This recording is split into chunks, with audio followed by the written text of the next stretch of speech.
It's Palmer's Animal News Story of the Week!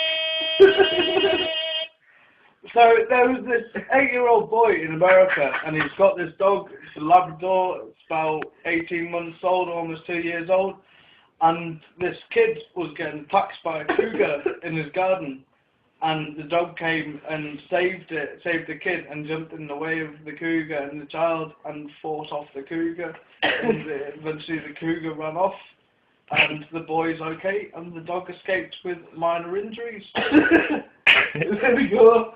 That was finished. Go on. Palmer's Animal News Story of the Week. Right. Okay. So this week's animal story. I know everyone was talking about people getting really annoyed about 2 weeks in a row talking about dogs. This week, there's a story about a sheep from Kent that decided to make an escape away from the farmer's field, and think I've had enough of this sheep malarkey farmer's life. I'm going to make a run for it. So this sheep made a run for it, jumped over the fence, landed in the prison.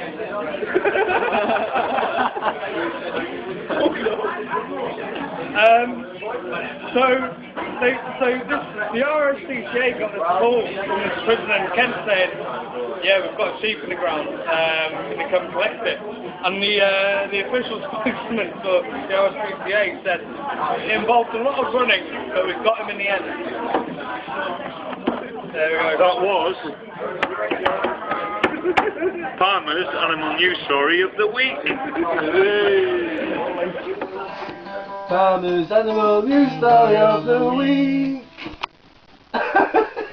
Right, well, it's actually been quite an interesting week, because there was a few to choose from, but I was initially looking at one where scientists have basically discovered why dogs like Shar-Peis and other dogs that are basically really, really wrinkly, why they're like that, and they basically put it down to people finding a genetic default in it, and it's in the runt of the litter.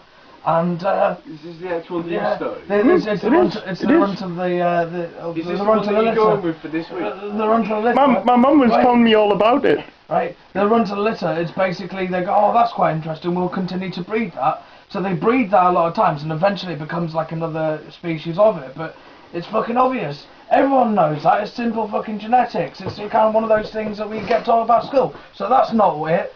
This is the one that caught my attention this week. This is the one. This one goes to a dog that was picked up at a sanctuary, and the dog owners were basically trying to get it to sit, and other stories. And other actions. So eventually what they found was that it wasn't responding. They then did a bit of research with the family, found out that the family actually the family it belonged with was originally from Poland, so the Polish migrants, and it didn't understand English. So what they've actually done, and this is why it's my story of the week, there's a dog that's been learning English successfully, and now can sit in both Polish and English and other accents, and they're now looking for a new home, and I think that's a beautiful thing. Sorry, they've got a dog Polish English translator. That's the news story of the week. And that was Palmer's Animal News Story of the Week. You just let a dog on the arse and sit down. Palmer's Animal News Story of the Week.